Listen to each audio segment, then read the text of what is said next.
আছো? আমরাও ভালো আছি। আমার চ্যানেলে, সুলেখার চ্যানেলে তোমাদের সবাইকে স্বাগত, ওয়েলকাম বন্ধুরা। আর আজকে একটা প্রাচীন রান্না নিয়ে ফিরছি, মানে মা ঠাকুমার পুরনো দিনের রান্না, মটর ডাল। আর এই কচুটাকে আমরা ঘটকচু বলি বন্ধুরা। ঘটকচু চিংড়ি মাছের রসা বানাচ্ছি। একদম স্কিপ করবে না, দেখতে থাকো কিভাবে বানাই। একদম তোমরা ফুল ভিডিও দেখতে থাকো বন্ধুরা। আবার একটা নতুন ভিডিও নিয়ে তোমাদের কাছে হাজির হয়ে গেলাম বন্ধুরা। এখানে নিয়েছি তোমার 100 গ্রাম মটর ডাল ভেজানো আছে, আর এখানে খুব বড় বড় সাইজের চিংড়ি মাছ আছে, চিংড়ি মাছ। আর এখানে আছে এই কচুটাকে আমরা ঘট কচু বলি বন্ধুরা। এই ঘট কচু দিয়ে আজকে চিংড়ি মাছ দিয়ে মটর ডালের বড়া দিয়ে রসা করব। তোমরা একদম স্কিপ করবে না, ফুল ভিডিও দেখতে থাকো কিভাবে আমি এটা রান্নাটা করি। একদম তোমরা দেখতে থাকো বন্ধুরা। ঘট কচু দিয়ে আর মটরের ডালের বড়া দিয়ে চিংড়ি মাছ দিয়ে রসা। ওই ঘট কচুর রসার জন্য নিয়ে নিচ্ছি এখানে কাঁচা পাকা লঙ্কা, কটা শুকনো লঙ্কা, এখানে একটা টমেটো, এখানে 3 চামচ সাদা জিরে, এখানে একটা তেজপাতা আর আদা। আর এটা সম্পূর্ণ আমি নিরামিষই করব, মানে এখানে পেঁয়াজ রসুন দেবো না বন্ধুরা। এইভাবেই রান্নাটা করব, এই মশলাটাই দিতে হবে বন্ধুরা। দেখো কচুগুলো পুরো পনিরের মতন কেটে নিয়েছি। এবারে গ্যাসটা জ্বালিয়ে দিচ্ছি, একটু ভাপ দিয়ে নেবো। তোমরা তো জানো আমি ভয় পাই কচুকে খুব। আর এই কচুটা এত ভালো না, এ কোনোদিনও তোমার গলা ধরে না। এটাকে আমরা ঘট কচু বলি বন্ধুরা। তোমরা কোন কচু নামে পরিচিত আমাকে কমেন্ট করে জানাবে। যে অল্প করে লবণ দিয়ে দিলাম এটা। এবার আমি ভাপ দিয়ে নেবো, বুঝলো। একদম পনিরের টুকরোর মতন করে কেটে নিয়েছি, ভাপ বসিয়ে দিয়েছি। এবার একটু ফুটে গেলে তারপরে নামিয়ে নেব বন্ধুরা। দেখো কচুগুলো একদম ফুটে গেছে, এবার গ্যাস বন্ধ করে দেবো। একদম ভালো করে একটু ফুটিয়ে নিয়েছি, বন্ধ করে দিলাম গ্যাস। বন্ধুরা দেখো চিংড়ি মাছগুলো ছাড়িয়ে নুন হলুদ মাখিয়ে নিয়েছি। একদম ফ্রেশ বড় বড় চিংড়ি মাছ।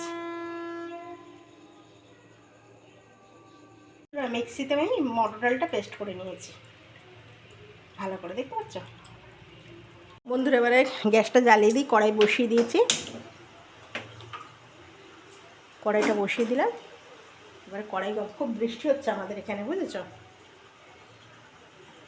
এবারে গরম হোক, তারপর তেল। কড়াই গরম হয়ে গেছে, এবার তেল দিয়ে দেবো, সাদা তেল দিয়ে দেবো। একটু বেশি করে সাদা তেল দিয়ে দিলাম। তেলটা গরম হোক। আর এই যে মটর ডালের মধ্যে লবণ আর হলুদ দিয়ে দিয়েছি, দিয়ে এটাকে ভালো করে মেখে নেব বন্ধুরা। তেল গরম হয়ে গেছে, এবার ছোটো ছোটো করে মটর ডালের বড়াগুলো ভেজে নেব।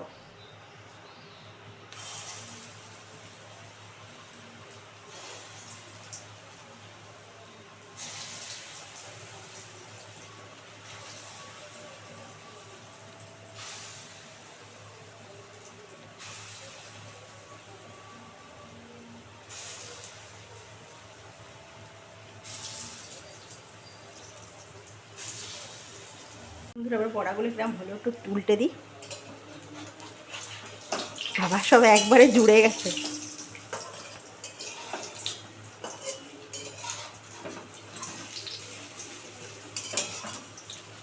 কি সুন্দর জুড়ে গেছে, দেখেছো। একবারেই ভেজে নিলাম সব। আর পিঠ হয়ে গেলে একদম হয়ে যাবে। এগুলো একটু ছাড়িয়ে ছাড়িয়ে দিতে হবে। এই যে একটু ছাড়িয়ে ছাড়িয়ে দিলে একদম রেডি। লোকাল ট্রেন যাচ্ছে বন্ধুরা। ভালো করে বড়াগুলো ভাজা হয়ে গেছে, এবার তুলে নেব।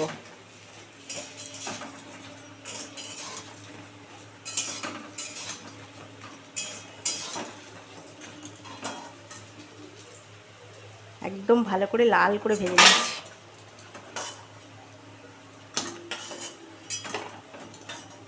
দারুণ লাগে এটা আমার না। দিদা খুব ভালো বানাতেন, মার থেকে দিদা আরও ভালো বানাতেন। উঠে পড়ো। এই যে সব কটা বড়া লাল করে ভাজা হয়ে গেছে। এবার ওর মধ্যে আমি চিংড়ি মাছটা ভেজে নেবো বন্ধুরা। এই যে চিংড়ি মাছগুলো, এবার চিংড়ি মাছগুলো বেশি ইয়ে করে ভাজলে রাবারি হয়ে যাবে। যে না বেশি না, 1 মিনিট ভেজে নেবো। 1 মিনিট ভেজে নেবো চিংড়ি মাছগুলো বন্ধুরা। 1 মিনিট ভেজে নিলাম। চিংড়ি মাছটা বেশি মানে ভাজলে মানে শক্ত হয়ে যায়, চিংড়ি মাছ বেশি ভাজলে।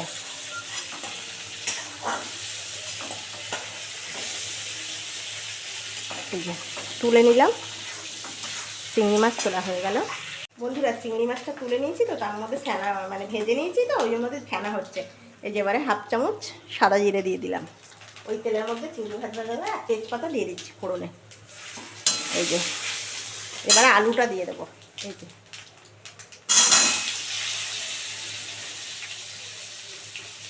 এবার লবণ দেবো।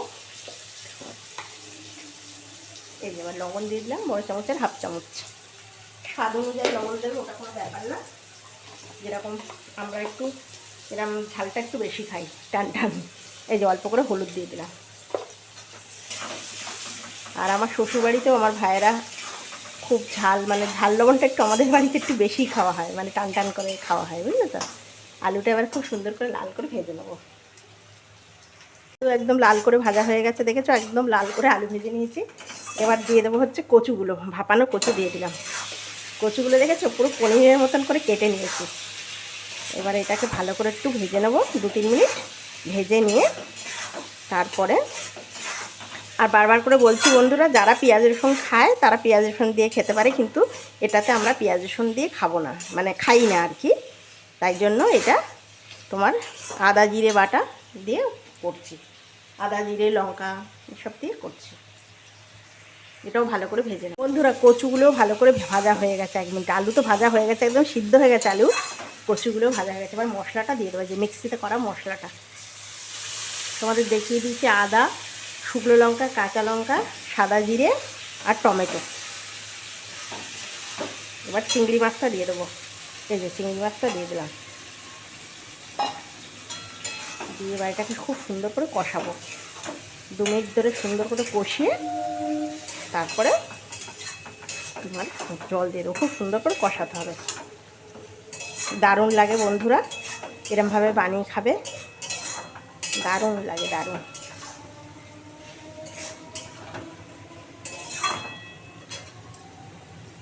আর এই রান্নাগুলো সত্যি কথা বলতে গেলে কি, মানে মা ঠাকুমা দিদারা এগুলোই মনে হয় অসাধারণ। আমরা তো করি ঠিক আছে, কিন্তু ওনাদের হাতে মনে হয় জাদু আছে, এত সুন্দর টেস্ট হয় না, কি বলবো। আমরা করি কিন্তু ওনাদের মতন ওই টেস্টটা হয় না।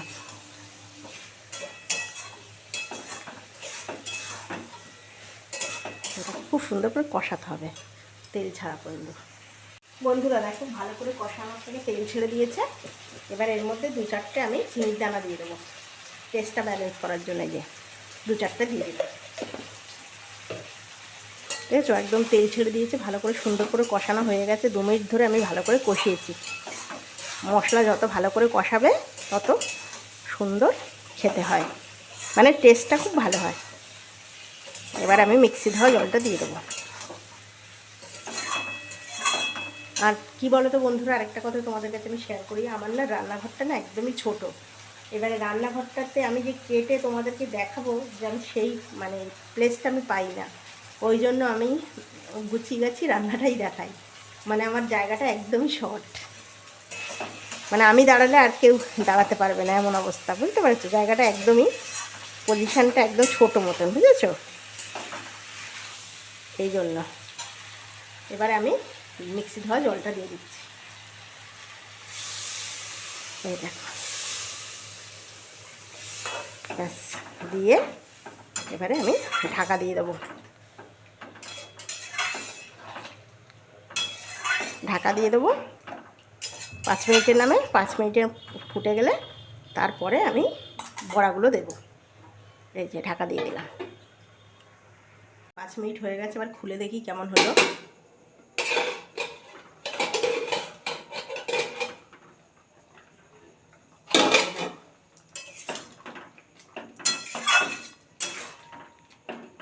এই যে কচু সিদ্ধ হয়ে গেছে, আলু তো একদমই তখন কষানোর সময় সিদ্ধ হয়ে গেছে। এবারে বড়াগুলো দিয়ে দেবো। এবারে বড়াগুলো দিয়ে দেবো বন্ধুরা। এই যে এবার বড়াগুলো দিয়ে দিচ্ছি। বড়াগুলো দিয়ে একদম বেশি ফোটাবো না, একদম অল্প ফুটিয়ে তারপরে তোমাদের কাছে সার্ভ করব। একদম মটর ডাল দিয়ে, চিংড়ি মাছ দিয়ে এই ঘটকচু রসা। এটাকে আমরা ঘটকচু বলি বন্ধুরা। তোমরা কি কচু বলো অবশ্যই আমাকে জানাবে। এটাকে আমরা ঘটকচু বলি।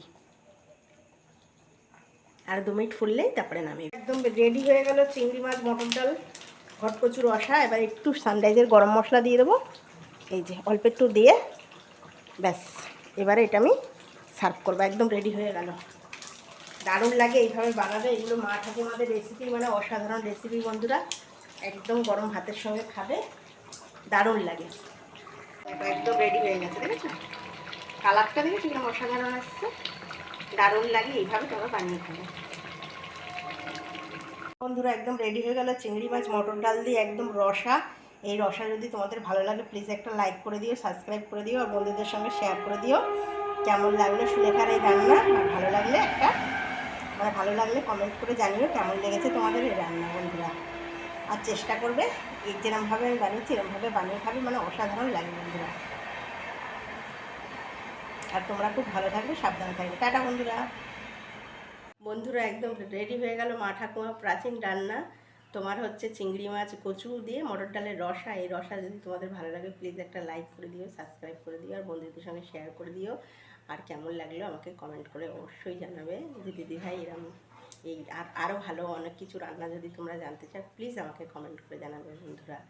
আর মানে পুরোনো রান্না হোক আর নতুন রান্না হোক, তোমাকে তোমরা আমাকে কমেন্ট করে বলবে যে দিদিভাই তুমি এটা বানাও, আমি অবশ্যই তোমাদের কাছে বানিয়ে তুলে ধরবো বন্ধুরা। আর তোমরা খুব